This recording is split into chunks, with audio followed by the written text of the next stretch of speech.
comment. Yes, thank you. My name is Rick Rubin. I live in South Middleton Township. I'm just here today. I felt compelled to note for public record the passing of an absolutely wonderful individual and a dedicated public servant, not only to Cumberland County's government, but to Cumberland County citizens. And that is, we lost Dennis and Marion last week, far, far too soon and tragically. I've known Dennis probably, 20 to 25 years. He was a man that was humble, intelligent, never spoke a ill word about anyone, unbelievable integrity. Served the county so well in a whole variety of positions, from caseworker to director of drug and alcohol to director of human services, and then finally chief clerk. I've spoken with a few staff coming in here, and each one of them said how much they appreciated the fact that Dennis empowered them, trusted them, and that was his type of leadership abilities. And I think it speaks to a testimony that when I attended his service, I don't know how many people there, but we stood in line 45 minutes and an hour just to express our condolences to Dennis's wife. And one story I'd like to share, when Gary and I appointed Dennis chief clerk, and I've never seen this before, and to my knowledge it hasn't happened since, but when it was a rather turbulent time, as we might remember, we were down a commissioner, and we didn't have a chief clerk, and we needed someone to come in and kind of right the ship and calm the waters. And when Gary and I made the announcement that we were appointing Dennis, the collective audience in attendance, staff, county contractors, and members of the public just spontaneously rose and started applauding, and I think that was a real testimony. So I'd just like to note Dennis's passing. I'm sure maybe some of you might have something to say. Two other quick things, and then I'll be gone. I left a letter there for each of you. It's self-explanatory. If you have any questions, please feel free to give me a call. We are having an educational forum at Penn Township, May 11th. We, the CCC, have a lot of good folks there that are going to participate on the panel. Hope that you are welcome, and hope you can join us out there and maybe say a few words too. Finally, the 91 Quarter Coalition is having its annual conference April 23rd, 25th in Martinsburg, West Virginia. I was at a meeting in Franklin County. Spoke with both Congressman Barletta and Congressman Schuster, and a representative from Senator Toomey. All of them are urging the coalition to prepare for the potential for a $1 trillion infrastructure, initiative. So we want to prepare plans, and I know you're interested in IE1, but we are looking, and there were representatives of PennDOT, there'll be representatives from all 6 state DOTs there, but we're going to be looking to put plans in place perhaps to get IE1 expanded to 3 lanes throughout Cumberland County. I know you talked with PennDOT about median barriers. Andy Alden, our executive director, also wants to institute a corridor of the future using technology, for instance, like pre-positioned aerial drones that could be placed over accident scenes to assist first responders, et cetera, in managing the incident, the ability to locate in real time truck parking facilities. 2 key things are fatigue and distraction. So locate truck parking facilities and the ability right there on board to reserve spots, things like that. So thank you. I just wanted to note Dennis is passing. I hope you have a great day. Thank you. Any further public comment? Okay, hearing none, we'll proceed with the agenda to item number 3, call on Commissioner DiFilippo, Nikki McAway, and Corrine Bennett, proclamation regarding National Child Abuse Prevention.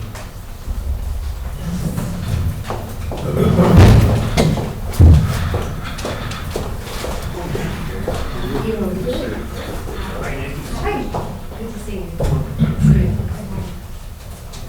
We have a proclamation today to recognize April as National Child Abuse Prevention Month. Whereas childhood is precious, growing up in a loving home with a nurturing family and surrounded by a safe community gives children the best opportunity to realize their full potential. Sadly, mistreatment by parents, the guardian, relatives, or caregivers all too often threatens children's ability to flourish. Abuse or neglect can rob children of their sense of dignity and worth, which are indispensable to the pursuit of happiness and success in the classroom, in the workplace, and in relationships. Children rightfully impose a moral obligation on adults who must protect them from harm and preserve their opportunity to reach their full potential and achieve their dreams. They deserve nothing less. And whereas we must all be aware of the signs of child maltreatment and take appropriate steps to safeguard children by reporting concerns and connecting families with the help they may need. And whereas we must promote strong families by respecting and supporting parents, we will reduce risk and increase the safety and protection critical to our children's happiness and success. And whereas Cumberland County is committed to supporting and funding programs and services to protect children from abuse and neglect and to educate the community. Now, therefore, the Cumberland County Board of Commissioners commends county agencies and professionals who are working to keep our children safe and hereby proclaims April as National Child Abuse Prevention Month, presented this 6th day of April by the Board of Commissioners. Thank you. Thank you very much. You have anything you'd like to say? No, just thank you very much. I think the commissioners support us a lot, and we really appreciate that, and the community as well. Thank you. And there'll be a flag flown at the end of the month, our flagpole, our Child Abuse Prevention Month flag. Great. Anything? Jim, Jerry? No, thank you. Chris would like to take a Of picture. course. Just kind of pull together. That looks good. Okay, give me a smile. And let me take one more. Great, thank you. Thank you. Thank you, ladies. Yep, thanks. Yep. Thank you. Moving on to item number 4. On Anita Brewster and Linda Rosenberry, the press release regarding court-appointed special advocate to Casa Children. I'm solely here today, Anita. About 13 or 14 years ago, we had an intern in our office named Jen, who is now in DeValco, who was a student at Dickinson and also a member of Kappa Alpha Theta. And somehow we are taking responsibility for the fact that she has blossomed into this amazing young woman, went on to other CASA programs, became the director of one of the other programs in Lehigh, and is now our state director of Pennsylvania CASA. So we're very proud of her, like we had anything to do with that, right? And we're also very excited that as we are swearing in our, I think, 34th class of CASA volunteers next week on April 11th at 6 o'clock in the old courthouse, we are going to really try to recognize that amazing relationship we've had with Kappa Alpha Theta. They have supported us. I wonder how many hundreds, probably thousands of dollars we have been able to save because they provide all of our food and drinks at all of our ceremonies. They support the CASA volunteers, providing small tokens of appreciation, things that we've not had to pay for volunteers, which is fantastic. So it is sort of a combined effort to really recognize that fantastic relationship we have with Dickinson down the road, and also to stir in new people. We should have 11 new classes by the end of next week. Any questions or comments from Anita? I just want to extend my regrets. I'm not going to be able to make the late football ceremony this year, but we appreciate all the work that our CASA volunteers are doing, in the community. We've just got, 6 or 7 things that are going on at the same time. Just do it. So, We'll be thinking of you. I know, I think you originally had a plan for April 6th, and we were okay for that, but then, but hey, things happen. We appreciate when you're able to join us. That's fine. Thank you. Thank you. Thank you. Moving on to item number 5, call on Dana Vest, review resolution 2017-12 regarding budget adjustments. Drugs and alcohol is requested to increase revenues and expenses by $57,096 for additional funding from the state to help combat the heroin and opioid epidemic. And Jack had corporate. comments from you. Thanks, Dana. Item number 6, call on the commissioners regarding draft resolution 2017-13 regarding support of a citizens commission for legislative and congressional redistricting. You want to take this? Sure, I can, Vince. Well, first of all, this is really a repeat of a resolution we unanimously passed last year.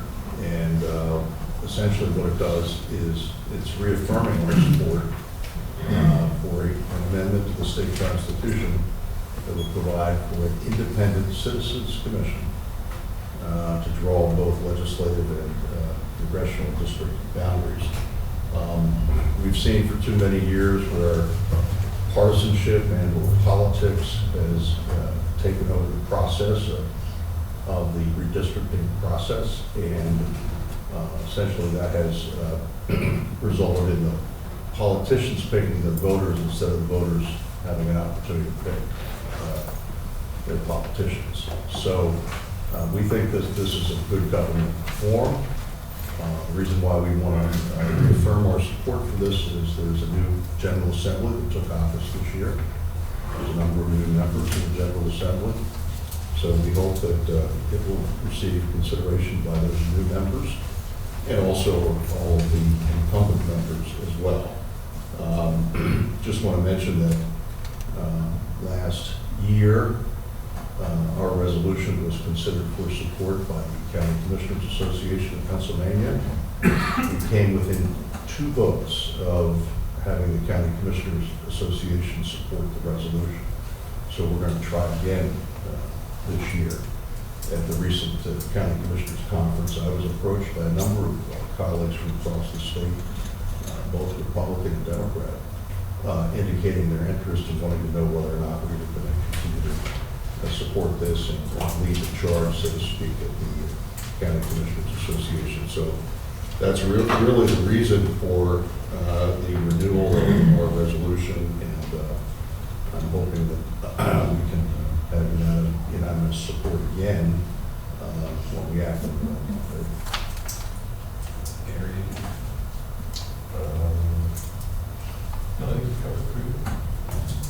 Yeah, I agree. I mean, the way the redistricting has been done over many, many years, frankly, makes no sense. And, this has bipartisan support. And where you separate the reasoning as to why isn't this being done by an independent commission, someone who isn't politically motivated, again, is beyond me. I'm sure there's a reason, I just don't understand it. But, Democrats and Republicans alike need to support this for their own good. Though that message seems to get clouded, and again, I don't know why. But the resolution we have here is really supporting probably the best way to redistrict your voting areas. So, again, I support this, and we will take action on it Monday. Just one historical note, if I could, Vince. One of the reasons our board actually passed the resolution back in my first year as county commissioner, passed unanimously as well, calling for reform of the system, and that followed in the wake of the last census and the last redistricting, where Cumberland County, fastest growing county in the state of Pennsylvania, in the process was treated almost as an afterthought. At the very last minute, as you know, the first plan was ruled unconstitutional. And then they came back and they did another plan. Well, actually, it made things worse for Cumberland County. There's a provision in the Constitution, state constitution, that says that no county, municipality, ward, or township, or borough should be divided, quote, unless absolutely necessary. Well, that's not the case here in Cumberland County. I believe in Garrett's hometown of Mechanicsburg, the borough is like cut in half with respect to congressional representation. And the last plan that was approved, the plan that's currently in effect, and by the way, this is no disrespect to any of our incumbent legislators or congressional representatives serving portions or all Cumberland County. They really didn't have a hand in the way this was drawn. But at the last minute, 12 municipalities in western Cumberland County were cut out of the 31st senatorial district and placed in the 30th senatorial district, which is represented by Senator Eichelberger from Altoona. Now, I've gotten to know Senator Eichelberger, and again, I respect him. I think he's a good man, and he's visited our county on numerous occasions. He pays attention to our county. But those folks who lived in those 12 municipalities of western Cumberland County didn't even know that they were moved into a state senatorial district represented by someone from Blair County until after it was done. There was no transparency, no public hearing, no public input, and it's not the way this should happen. So we've seen, and I don't want to belabor this, but we have seen where legislative congressional redistricting has led to gridlock. It's led to essentially parties choosing their candidates as opposed to the people choosing their candidates. And it's not about good government. So this is a major reform. It's supported by Common Cause in Pennsylvania, by the League of Women Voters, by the organization Fair Districts PA, and even has support of the right-leaning Commonwealth Foundation. So this is not a, as Vince mentioned, a partisan matter. This is a good government matter and making our democracy work again. I'm going to add some things. I thought we'd have more discussion on this Monday, but since we're doing it today, a couple of points that I think are worth making. Now, the resistance this proposal has run into in the past is that and we should acknowledge, there is some difficulty when you say we're going to take it and give it to a non-political body, and that's very hard to achieve. There's a number of objections to that as it's currently stated, but there should be ways to overcome it. There are a number of proposals on what type of body you could have do that, but the objection we constantly hear is, well, you'll never get politics out of the system. It's political, and whoever you have doing it will be political, but what we have now is not working. So trying something new should just be the next logical step. And Jim said a minute ago that it's a good government proposal. It's actually a common sense good government proposal. What you have isn't working, and nobody knows that better than the South Central Pennsylvania community. We have historically not had sufficient voice in the state legislature, especially given the growth in population and the economic strength that we have. And that should be reflected in the legislature, but it isn't. And part of that's structural by the redistricting, and part of it's choices as well. So while we're not, as Jim said, we're not trying to reflect negatively on any of the current members, I think it behooves us to call on our members to stand up to the opposition that's being fomented by both parties' leadership classes and actually speak in favor of this, because this is what's good for their districts, this is what's good for their communities. And if we haven't already sent them a letter in this regard for this proposal this time, I would certainly hope we're going to do that soon. It's actually for their own good as well. We have a situation that redistricting simply enables the strong to get stronger and the weak to get weaker. And that's not fair. It has nothing to do with what was intended by the founders when they put our Constitution in place. So I'm definitely supporting it. I don't think it's a partisan matter, and yet it seems to be party leaders in both houses, I believe, that are the biggest obstacle to this, and rank and file members feel that they cannot buck the system. So we're asking them to buck the system. Yeah, that's all I have. Any other comments? Thank you, Commissioners. Move on to item 7, we call on John Locke by the miracle of video teleconferencing technology. There we go. John is here to talk about a credit application with G2 Automated Technologies LLC. John, take it away. Yes, good morning, Commissioners. This credit application is for the prison, for the stainless steel shower inserts we're currently looking at. And this was a request from G2 and just asking for your approval. And this is, John, this is just a part of the sort of preliminaries to engage in them, yes? Yes, yeah. They, part of the paperwork financially, I talked to finance this morning about it, and W-9s and credit applications and so forth have to be processed and filled out. Are there any questions for John? John, thank you so much. We move on to item number 8 and recognize Kate Molinaro.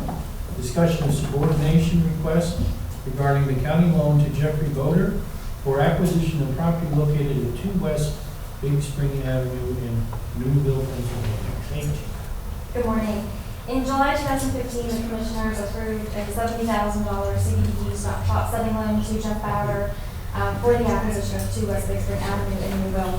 At the time, it was in second position behind a $103,000 Cornerstone Federal Credit Union loan secured by the 2 West Big Spring Avenue property. We received a request from Orrstown Bank, who is lending Jeff $102,500 to pay off that Cornerstone loan. So that would be the new first position lien. The county's balance is currently $66,453. And the loan would remain in second position, secured by 2 West Big Spring Avenue, which recently appraised at $230,000. Jeff is required to create 5 full-time equivalent positions as a condition of the loan, and he has done that. And so we would request that you approve this subordination. Any questions or comments for Kate? Thanks. Hearing none? Thank you, Kate. We'll move on to item number 9. Call on Michelle Seaver, acceptance of subgrant award, Pennsylvania Commission on Crime and Delinquency, the Rights and Services Act, Victims of Juvenile Offenders Grant, total grant amount $395,596. Terms of the grant go from January 1st, 2017 to December 31st, 2018. So Larry, this is my job. Just reading This is the award notification that needs to be signed, that we're accepting the funds along with the conditions of the grant. No local match on this? No. Any questions or comments from Michelle? And Michelle? We signed Monday. Right. Okay. Thank you very much, Thank you. Michelle. All right, we'll move on to contracts and grants. Stephen, you're up. Thank you, Larry. We move on to agenda item number 10, Roman numeral 1A, which is an existing contract extension or addenda with no additional cost or increase to the county for the following departments. Human Resources Department, and it's an agreement between Human Resources and Campbell, Durant, BD, Palumbo, and Miller PC, which is an addendum. Commissioners, do you have any questions or comments or concerns regarding the above-mentioned agreement? Can you, Nick, can you explain the contract with That's our contract for labor council services. It expires later this month. I thought it was later this year. So what I asked Keith to do was just renew it through the end of this year at the same rates, and then we would have to decide. There was some discussion on if the commissioners wanted to look at other firms or renew with them. So this will allow us to continue services for ongoing issues, then give us time to decide what the board's wishes are going into January of 18. Okay, so it's just through the end of this year? Correct. Okay, good. And I know that they are raising their rates next year a little bit, but at some point we're going to have a discussion on what you guys want to do. I think it would be, in my own personal opinion, it would be good, I think, to put out a request for proposal. And I think it's good every once in a while to take a look at, when we enter these contracts, take a look at what other firms might be able to offer on occasion. And, of course, price is always a concern. So I'd like to see us pursue opening this up for consideration for 2018. Then that can give us time with the year to do that. Okay. We've contracted with them since 2013. I believe this is the end of the 3-year contract that we signed with them in 14, I believe, or so. And that was the result of an RFP process. It says here the agreement dated April 2013. I'm assuming. It might have been 4 years ago, I don't. But it wasn't prior to that. No, they did some work only on the nursing home prior to the big contract, but all service under with them for that length. Yeah, I agree with Commissioner Hertzler. It's good to put these out to bid occasionally. Gentlemen, I don't believe you have to wait until January 2018. You can terminate the contract, I think, with Big months. 30 days of written notice. You can do it really anytime. Well, so we might want to begin the process of preparing the RFP or whatever, and as soon as we have that ready, then maybe consider others, and if we can do it before reconsideration. This is not to suggest we may change labor council, it's just to suggest that we're going to look at some others and consider what we want to do going forward. Nick, when was our last price? When was the price adjustment last time? It's never been adjusted during the term of this contract. Okay, so there was no escalator in there. Correct, it's been the same fee since day one. I believe this is in the email, I believe this is the first rate increase since 13 or 14. Yeah, I don't disagree. It's just good to put these out every once in a while. Okay. But the specs should be written tightly that we're expert labor council. Yeah, not just anybody who says I can do that. I'll pull out the last one that we used and updated, but it was very focused on the services that we require. Okay, perfect. Any other questions? Yeah, I'd just like to point out that we're really getting close to hiring a permanent HR director, and I think it probably makes sense to have that person be part of this process, the consideration of the various options. It doesn't mean that, it doesn't in any way contradict what's been said, but there'll be people, the person will be dealing with whatever labor council we choose most closely. Our need for the council services could be impacted by the skill level of the individual who's chosen for the job. Yeah, that's a good point. I mean, in terms of the degree of service we need from a labor council. And I think that's a good point, Larry. Any other questions? Okay, thank you, Nick. Hearing any more comments, we'll move on to agenda item number 10, Roman numeral 2, consisting of new contracts, vendors, services, grants, and contracts with increases and decreases to the county. And begin by calling on Ron Snow, who's joining us to discuss the agreement between Claremont and Premium Health Care Services. Ron? Good morning. We're requesting you approve a contract between Claremont and Premier Health Services. It's a 1-year contract with an option of 1 additional year. The fees for the survey are the same, $3,500 for the survey. An hourly rate for consulting is $150 an hour plus travel costs. The decrease in price that you're seeing is because the prior contract, Premier was providing as a temporary administrator. Are there any questions for Ron?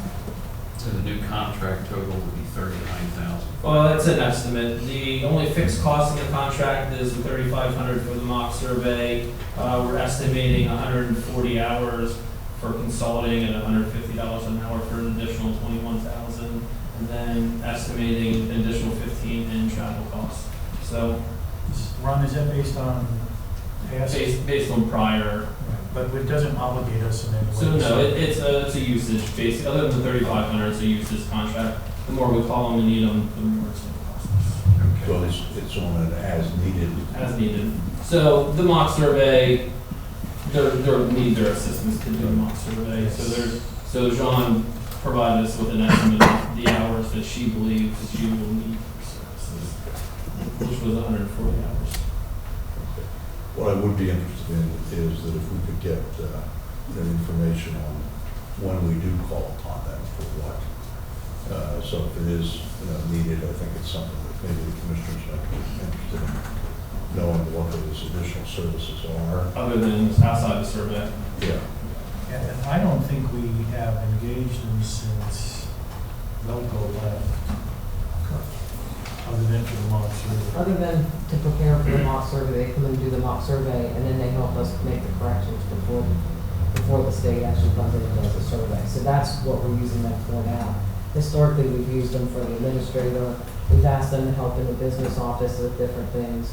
And we have not done that in recent history, but this is open enough that we could use. Nor are there any plans to do so at this point. Correct.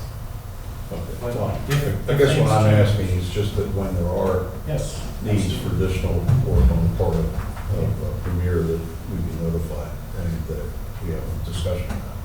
I think, it was the good news is that we haven't had to use them recently.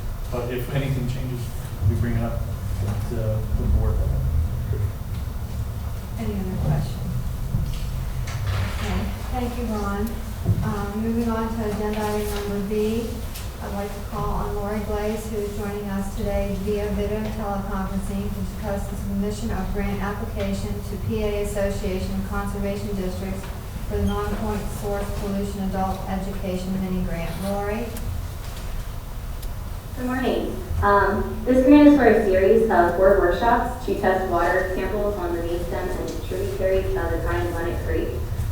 We're working with our watershed associations, specifically the Cumberland Creek Watershed Association, Big Springs Watershed Association, and Middle Springs Watershed Association, as well as ARM, the Alliance for Aquatic Research Monitoring at Dickinson College. We'll be doing a series of 4 workshops to test water samples during the different seasons, and then we're going to do follow-up summary meetings to show the results of the study. We are asking the Pennsylvania Association of Conservation Districts for a total grant request amount of $905.76, and we are not asking for any county match money. Are there any questions for Lori? That's the county money requested. Thank you, Lori. Thank you. Next, moving on to agenda item number C. I'll call on Jack Carroll to discuss the 1617 agreement between drug and alcohol and JFT Recovery and Veteran Support Services. Thank you, Jack. Morning, Commissioners. Just for Today Recovery and Veteran Services is a nonprofit corporation.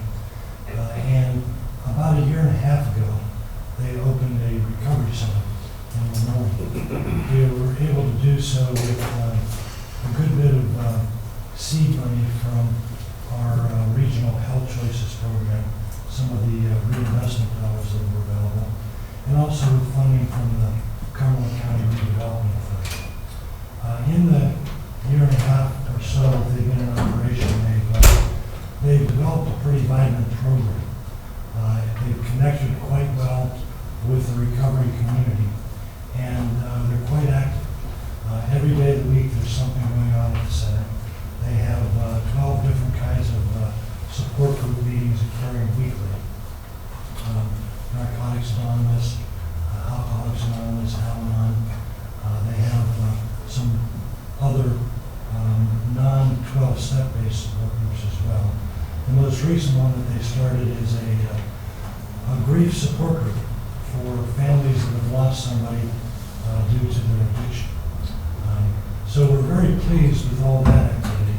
In addition, they offer a drug and alcohol-free social center for folks who are in recovery and need to find new places to socialize. The challenge that they have is that they don't have a lot of ongoing sources of revenue. And so it's always been our intent, as our budget would permit, to be able to support them, and this contract would do that. We're proposing a contract retroactive to January 1 through the balance of this fiscal year in the amount of $8,730. And it would help to cover some of their base operating costs to ensure that they'll continue to be around and continue the good activities that they're offering. We're able to cover this with our existing budget, so there's no impact on the general fund. Jack, is there a reason to go make it retroactive to the first of the year as compared to just going forward? Just to give them, the funds are available in our budget. It's been our intent to do this. We've been actually working with them for a while to get the budget and contract documents together.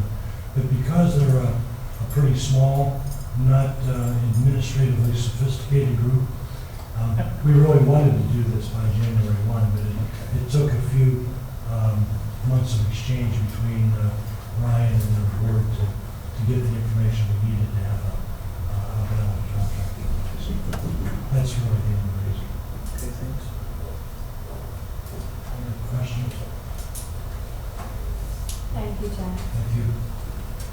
We'll move on to agenda item number D, and call on Sue Carval to discuss the agreement for MHID fiscal year 2016-17 for early intervention with Joanne Peters, MS, OTR/L. Sue. All right, so this is an occupational therapy contract that we had to increase because she began providing therapy to additional children. So the amount of the increase is $5,634, and this is all coming out of state funds. Thank you, Sue. Next, we move on to agenda item E, and call on Kirk Stoner to discuss the supplemental agreement between Cumberland County and HRG for Wolf Bridge T508. Kirk? Sure. Good morning, Commissioners. A couple meetings ago, we had the supplemental reimbursement agreement for Wolf Bridge. Gave us more money to complete the entire project. This is just the engineering piece between us and HRG, and then we'll provide services through the end of the contract. Any questions for Kirk? Thank you, Kirk. Yep. Next, we'll call on Justin Miller, who's joining us via video teleconferencing to discuss the review of the grant application to the PA Department of Environmental Protection. Here he is. There he is. Good morning, Justin. Here I am. Welcome back. Good morning, everybody. Thank you very much. This is the annual recycling coordinator reimbursement grant application, where the state reimburses counties for their recycling coordinator position for the previous calendar year. They pay 50% of salary, benefits, and expenses, which include things like travel, conferences, and so forth. The dollar amount is $35,178.25. Any questions for Justin? Thank you, Justin. Good to see you, Justin. Thank you. How you feeling, Thank Justin? you. How you feeling? I've been asked that a lot. That's a tough question to answer. Whole mix of emotions and things I've gone through over the last couple of weeks, but I'm getting there. My leg's not fully healed yet, but it's pretty close. You hang in there. Welcome back. Thank you for asking. That's all I have. Thank you, Sandy. Move on to item number 11, call on Mark Adams to provide internet connectivity to the Cumberland County Courthouse. Good morning, Commissioners. We received 3 bids for the internet connection that we're looking to receive. LBS, CenturyLink, and Level 3 were the 3 vendors that submitted proposals. LBS is the lowest bid, although we are unfamiliar with them as an organization. They submitted a personal check for their bid security, and of course that leaves some questions with their liability as an organization, so we would like to reject that bid. The second lowest is CenturyLink. They came in at, for 2 years, excuse me, a 2-year cost of $25,656. What's the difference between the two? About $11,000. So another reason to reject that lower bid is it's drastically lower than any of the other bids that came in. And so again, questions the quality of service that we get from them. Did we check did they offer any references or other No. customers? No references. They actually piggyback off of existing services that level 3 communications. So from a hardware perspective, they use other companies' hardware, so they're a reseller of existing services and, you know. Any questions for Mark? Keith, does this fall into the professional services realm, or do we have to take the bidder? You should generally take the low bidder. I think it's a combination of hardware and software. Yeah, it's mostly just services. It's mostly hardware. Services and hardware. Yeah. Then it's not professional services. I think Jen had put that the lowest bidder and concluded that that bid can be rejected and not Can be rejected. Yes, sir. Any other questions or comments? Thank you, Mark. Once again, we have John Love for the discussion of AED access in county buildings. John? Yes, Commissioners, I'd like to present to you the possibility of installing a unit in county buildings, county facilities. These are automatic external defibrillators. And what we've done is we've done a lot of research and we've narrowed it down to a vendor by the name of B.E. Upton Son Incorporated. They are the lowest bidder and they are also state con approved. And we had meetings with the vendor. We've seen demonstrations of the units that they supply, and they're a lot easier than they used to be, and they're recommended to be in different areas where the public accesses and where employees access. There are 2 units that we looked at, Philips HeartStart on-site unit for adults, and also the Philips HeartStart FRX for adults and infants. And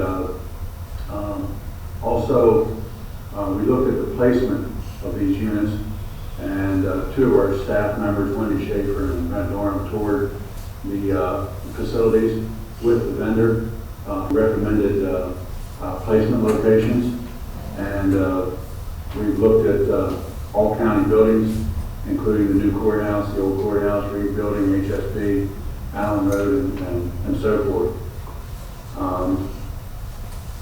These units are currently installed at aging, public safety, prison, nursing home, DRO, and DJ Martin has one. They currently have those units available, but several of the other county facilities do not have them available. And we'd like to entertain the notion of putting them in different areas as designated. The training that goes with these units, the vendor has offered to train at no extra cost, provide training sessions. And we've also contacted IMCO. There's a video that can be made available to anyone who wants to view it at any time, that we link it to our site, and they could look at the training video for further instruction. John, could we kill 2 birds with 1 stone and have you now address the capital project request for the AEDs? Yes. Yeah, we have a capital request in for $19,750. That includes all the locations. It includes the new courthouse, the old courthouse, the Reed Building, the HSB Building, the Allen Road, River, Business Central, and all the DJ locations. And that's for $19,750. There will be ongoing maintenance costs for preventive maintenance. And we were going to add those to our fire extinguisher inspections on a monthly basis.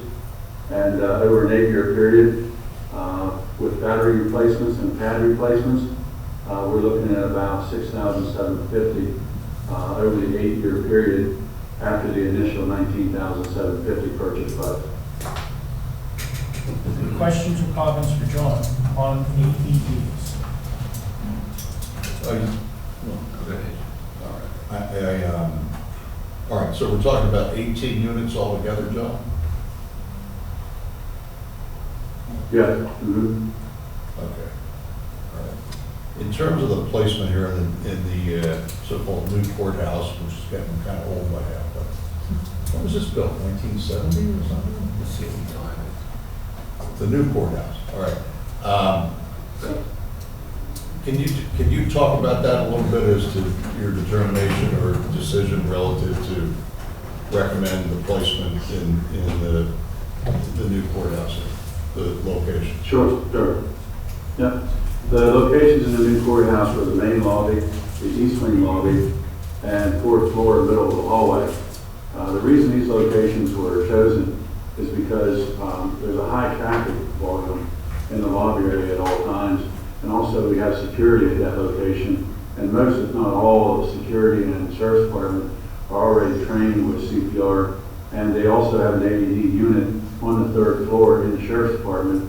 However, it's not available after hours because it's behind locked doors unless you have the proper admittance. These locations, we put them in the hallway areas where anyone can access them at any time, and the instructions with these units provide audible instruction, and also you can read the instruction, but it's inaudible, telling you the unit will analyze the patient, and it will not shock unless the patient needs it, because it will automatically determine if it needs it, and then it will say hit the button and provide the proper shocking of the individual plus CPR. That East Wing lobby location, we chose that because it's one hour, and that was not easily accessible because it was an afterthought after when it was built, and we thought security is located there also. So that's why those particular areas were chosen, because they're secure, visible, easily accessible, near telephones, and within 3 to 5 minutes. So each floor, like if something happened on the second floor, they could easily access the first floor by the stairs in a matter of minutes and access the defibrillator. Same with if something happened on the third floor. The sheriff already has one, but if it would happen after hours, you could access it on the fourth floor. Okay, so this is up. There's going to be one right near the courts there, is that right? Right near the courts, and also at the lobby, and also at the East Wing lobby. The vendor thought it might be overkill to provide them on every floor, but we could do that if it's recommended by the board. But right now, we feel that they're easily accessible, quickly accessible, and they're near trained people already. Okay. Are we looking to train additional people on the use of these, or? What I would recommend is training someone from each building and having them trained to use them. They're designed to be used by any layperson who does not have training because of the audible situation. As soon as you take them out of the bag and hit the button, it begins the audible instruction as soon as you turn it on, and it tells you what to do. Yeah. Well, all right. I think we can discuss that later, but I think it might not hurt to have 1 or 2 people on each floor, be familiar with the devices, in case they're necessary. Also, I'd just like to provide clarification on the capital project, Larry. It's $21,000 and it's for 19 units. I'm not sure yet. The exact cost came to $19,750, but we rounded that off to $21,000 with the cases and so forth.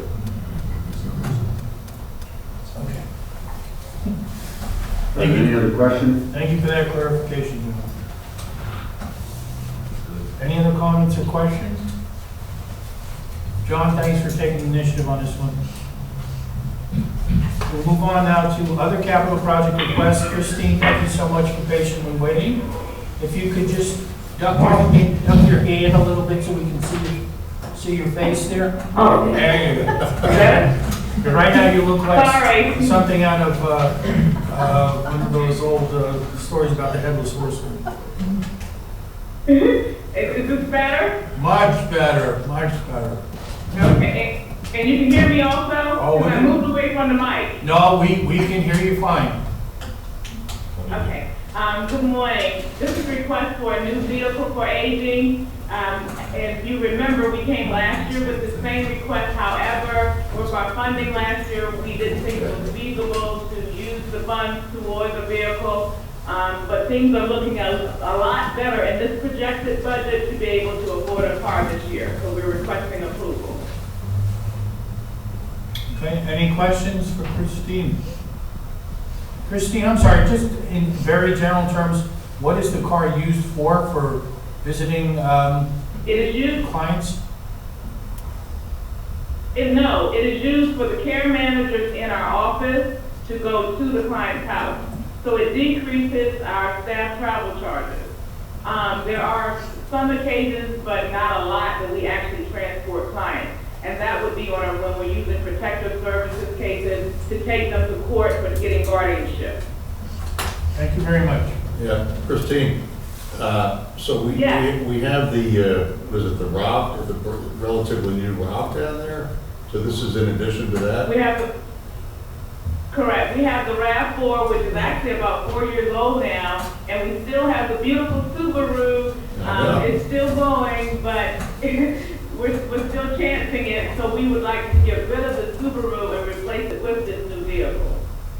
I don't know, we put new hubcaps on the Subaru, I thought that was gonna last a little bit longer. Yeah, okay, take a lot of Well, you difference. know, we lost one when the car got flat. The neon. All right, Christine, thank you. Are there any more questions for Christine on purchase of new vehicle? Christine, thank you so much. Thank you. Okay, we're going to call now not on Ron Ritter, but on Ron Snow regarding for the nursing home, the replacement of the 10 kiosks. Total project cost $18,946 and most importantly, 60 cents. So you have in front of you a capital project request for discussion to replace the 10 kiosks that interface with the care tracker system at the nursing home. These kiosks are roughly 6 years old. They're out of warranty. I believe the Microsoft platform that they're running will be no longer supported, so they're in need of replacement. Any questions for Ron on the kiosks at the nursing? Okay, thanks, Ron. And Mark, you're up again. Purchase of 65 computers. Repurchase as part of spring computer life cycle process. Total project cost $78,879.04. Yeah. Again, this is our computer lifecycle project. We do 2 a year, and we replace computers every 5 years in general. And we split it into the spring and the fall lifecycle projects just because we can't handle the volume of upgrading everybody at once. So 65 computers in total. We are fluctuating a little bit from the price because we had some laptops that were just recently changed to computers to save some cost, but then we also had some laptops that went over to tablets to increase the cost. So we're a little bit higher than what Larry said. We're at $79,531. Of that, $22,241 is general fund. The rest is coming out of human services and other funding streams. Questions for Mark? Noting the change in the amount. Thank you, Mark. Thanks, Mark. Next, move on to Commissioner Liaison Reports, and we'll call on Commissioner DeFilippo for discussion of 3 LEPC appointment recommendations and 1 LEPC resignation. Yes, thanks, Larry. The Local Emergency Planning Committee is a new liaisonship I just picked up for this year. And they have 3 recommended appointments to fill some vacancies. There's information on those people who should be in our packet here. Be Robert Kaufman of Dillsburg, Daniel Brent, Gregory Vigo of Carlisle. Resigning is Kathy Duran of Emola. And everybody is sad to see her go. She's been on the board about 9 years now. So we'll be making a motion for these recommendations and recognition of the resignation on Monday. I have no other liaison reports and no liaison meetings during the past 2 weeks, so that's it. Any comments or questions for Commissioner DiFilippo? Thank you. Commissioner Ernstler. Okay, the Cumberland County Housing and Redevelopment Authority boards met Thursday, March 24th, and there was a report regarding the adverse impact of the President's budget proposal on the many programs operated by our Housing and Redevelopment Authority. In particular, the President's budget would completely wipe out the longstanding community development block grant and home funds programs, which this past federal fiscal year provided more than $1.7 million for a wide range of community projects throughout Cumberland County.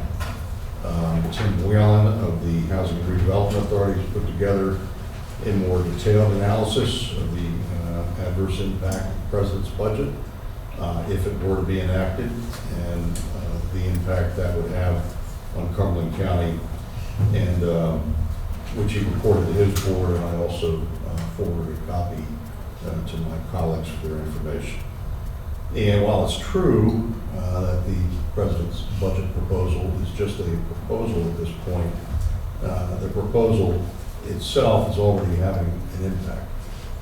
Because of the uncertainty regarding future funding availability, the Federal Housing and Urban Development Administration has advised local housing redevelopment authorities to begin a process to proration dollars, which in the case of our county's Housing Choice voucher program for seniors, the disabled, and low-income working families who receive rental assistance, means that the program is now frozen in Cumberland County. The program currently serves about 1,300 Cumberland County residents, but with the President's proposal to slash funding for that program and limited dollars available in the current federal fiscal year, and even though there's a waiting list of 800 otherwise eligible folks in need of assistance, no new applicants are being considered for the program at this time.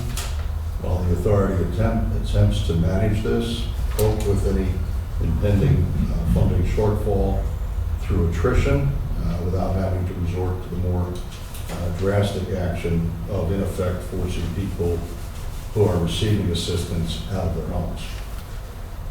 It's not a pretty picture. And from my perspective and vantage point, I hope our Congress doesn't abandon the many people truly in need. As my colleagues know, the County Commissioners Association Pennsylvania Conference that we all attended ran from Sunday, March 26th through Tuesday, March 28th. And much of Sunday's board meeting focused on the state of the state budget and the concern of all of our counties with respect to the budget's timely passage this year and adequacy in funding the mandated services that we are required to perform. We know that the State House of Representatives has taken initial action in passing a budget proposal. We've received reports from the County Commissioners Association as to significant reductions in a number of programs that we manage here at the county level, including a further reduction in funding for court reimbursement, which was insufficient to begin with. So we need to keep an eye on this, and it's going over to the Senate now. And I assume that there will be ongoing dialogue with the administration and the Senate and the House to hopefully reach agreement on the final budget before June 30th. The Assessment and Taxation Committee that I chair is moving forward in trying to put some meat on the bones, if you will, of our longstanding initiative to encourage the legislature to grant counties alternative revenue options for a dollar-for-dollar reduction in property taxes. I attended a breakout session on the governor's proposal to consolidate the state departments of health, drug and alcohol and aging with the Department of Human Services. There remains concern as to whether the particular needs of our seniors or those suffering under the grip of drug addiction will get lost in the maze of a much larger bureaucracy, or whether this will result in providing improved services and greater efficiencies. The Cumberland County Conservation District Board met Tuesday evening, March 28th, as part of the Chesapeake Bay reboot. Inspections are underway on farms in Cumberland County to help ensure best management practices to prevent runoff into streams and creeks. I understand that DEP in recent weeks has stepped up and approved its approval of permit inspections conducted by Conservation District staff, addressing the lag time of permit approval that businesses had been experiencing, and that was brought to our attention recently at the meeting of the Cumberland Area Economic Development Corporation. This past Thursday, as my colleagues know, it received significant publicity, but we had what I would describe as a good meeting with our friends at the Pennsylvania Department of Transportation on the dire need for safety improvements along Interstate 81 to prevent the kind of deadly crossover crashes that have occurred over the past number of years.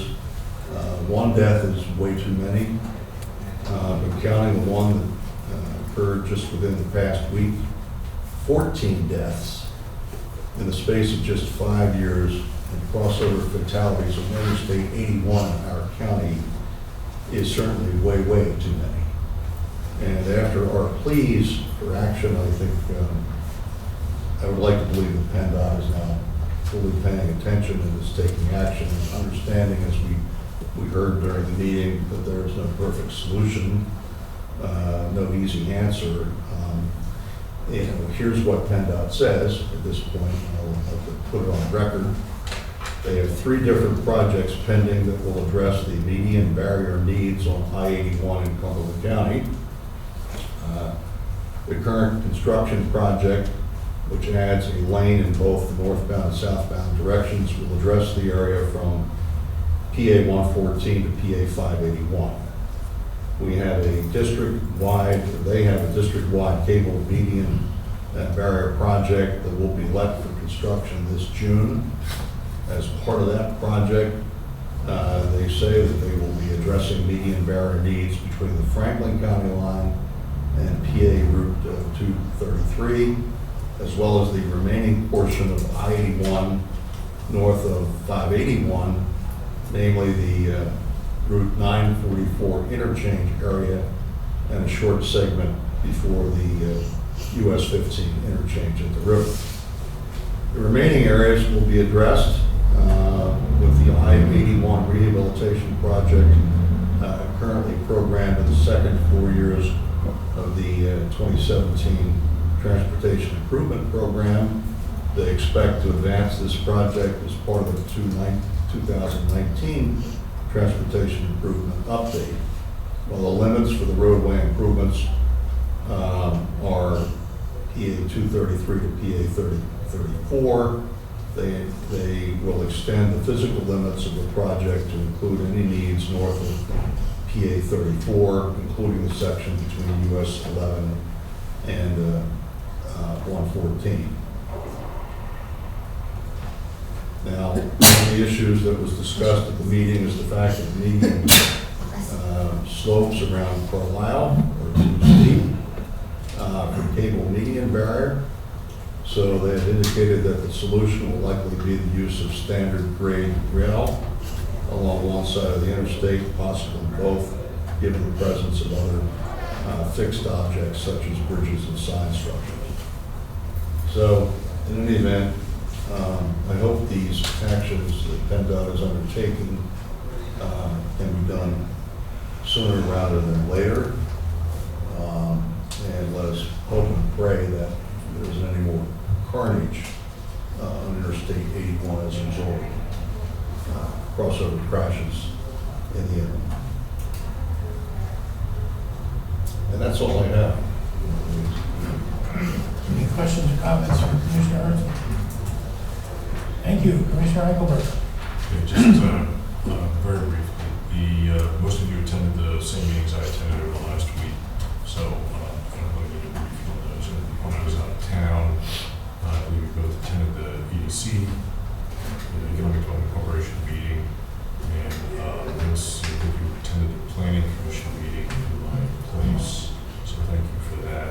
I did speak to Kirk Stoner yesterday. He said it was a fairly uneventful meeting for us, and we will report on that.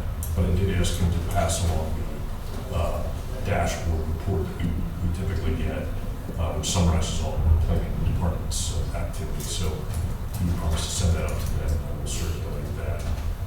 And that's everything. Any questions or comments for Commissioner Eichelberg? Thank you, Commissioners.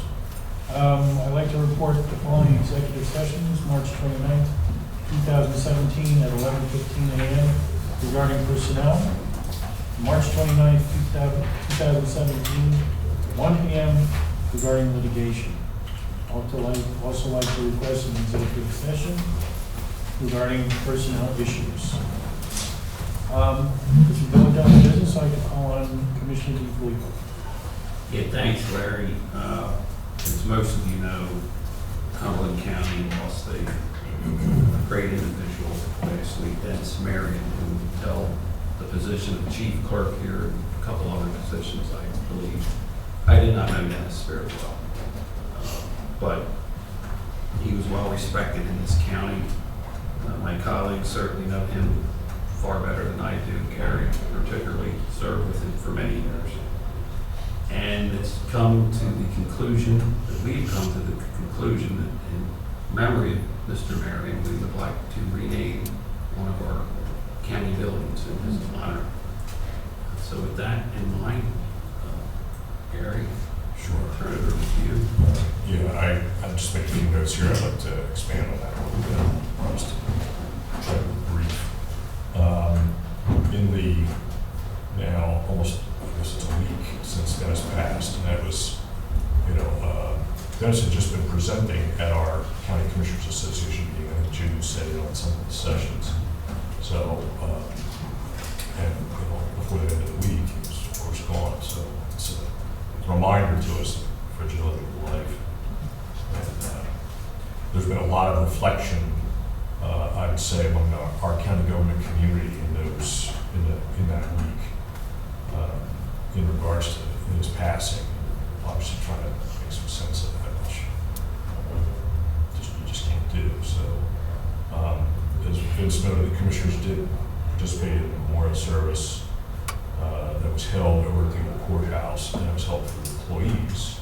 And even given the short notice, it was very pleasing to see that a fair number of employees were able to make it to that. And we had many employees who were willing to get up and speak from the heart about their experience with Dennis. So we felt that it was very fitting for us to come up with some sort of lasting gesture to remind people of his service as an example of selflessness. As was mentioned earlier in the meeting, Dennis was here for 31 years, served in essentially line roles in all of the major human service areas, drug and alcohol, I believe is where he started, and children and youth, of course, mental health, which was then MHMR, which IPD, and eventually acted as the human services director for all of those here at the county. But he also served on the general county government side. He was county administrator for years, and eventually, of course, became the chief operations officer, chief clerk.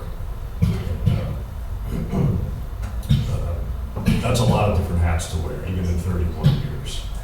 And of course, he stepped in as chief clerk at a very pivotal time, just when we needed him most. So 31 years in all those capacities, I think that qualifies as being a company man. Dennis was definitely a company man. And yet he was very unique. So we've had, I gave it some thought because we've had a surprising number of folks who have been with us for that long, for 30 years. And we appreciate all of them, most all of them. So, but none of them are quite like Dennis. He was definitely a unique individual. And it's, I'd say, unusual for somebody who's been in an organization that long to be as well liked as Dennis was. So the discussion has revolved around the Human Services building. It just seemed very fitting given his background in that. But I wanted to note as well that naming of a building is not something that, or naming of anything isn't something that commissioners really get involved in. We haven't, to my knowledge, named anything in my 13 years here. So it's important that we convey that the naming is not something that we take lightly. And yet in this case, it just seems so natural. We live in an age where college buildings, stadiums bear the names of individuals, companies, and they're usually paid for with millions of dollars. Too often they're intended to draw attention to promote consumer products, and sometimes just to self-congratulate individuals who are demonstrating the power of their wealth. This name is very different than that. It isn't that at all. It's not paid for by conventional names. It's not paid for at all. I mean, it's not. It hasn't been bought at all. It was earned. It was earned, and the price that was paid was a lifetime of commitment to help those in need, and a sense of compassion for all those who are hurting in our community. So with that in mind, I think it's wholly fitting and appropriate this board does undertake the naming of the building. And the obvious choice is what is now the Human Services building here on West High Street. In fact, I think Dennis played a pivotal role in our acquisition of that building too, if I remember correctly. Because the funding streams that were involved, it was a very complex deal for us to acquire that. And those of us who have been around for years still think of it as the old Meridian Bank building. And that's been quite a number of years. And Dennis's office was there all the time. He was at Human Services, and of course, eventually here. So I would like to, we can do this today or we can do it Monday. I don't care, but I'd feel honored to offer the motion for the renaming, and I would suggest that we name it the Dennis Marion Public Services Building. Mr. Chairman, if it's in order, I'd like to second the motion. Very good. We have a motion and a second. Can Any I- further comments? Yeah, I just wanted to add, I mean, Commissioner Eichelberger, covered his reflections relative to Dennis Marion pretty well, and certainly his passing was a shock to all of us here in Cumberland County. And his passing is a huge loss to this county and our state.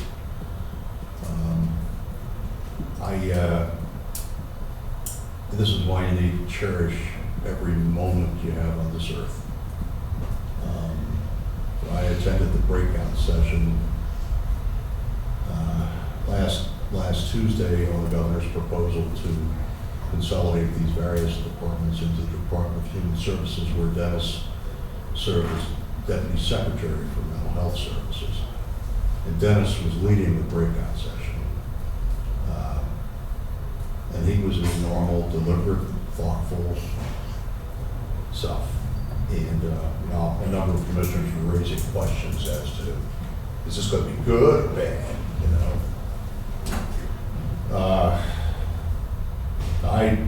I didn't serve as long with Dennis as Gary did, or from what Mr. Reno did, but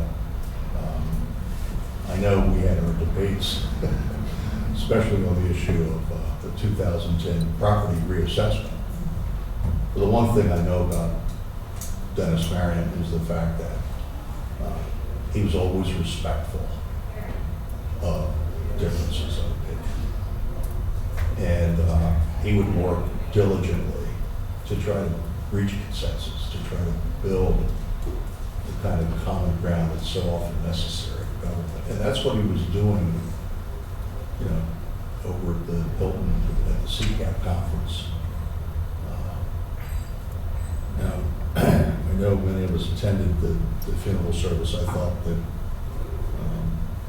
you know, the homily was just very well done in memory of Dennis. But I think that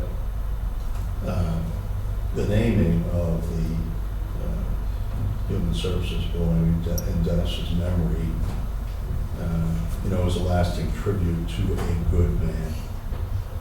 And as was brought up and mentioned during the homily, is the fact that it wasn't just the higher ups that Dennis was talking with, that he would meet with and talk to people in the street and ask them about their concerns and try to then address those concerns. So he was a caring individual, as they say, that good die young. And he died way too young. So our hearts go out, you know, to his wife Camille, his daughter Hannah. In any event, I think the naming of the Human Services Building, the Dennis Marion Public Service Building, is a fitting tribute. Thank you. Okay, we have a motion, a second. Are there any further comments? All in favor of the motion, say aye. Aye. Motion carries. Is there any other business? Hearing none, we are adjourned. Thank you.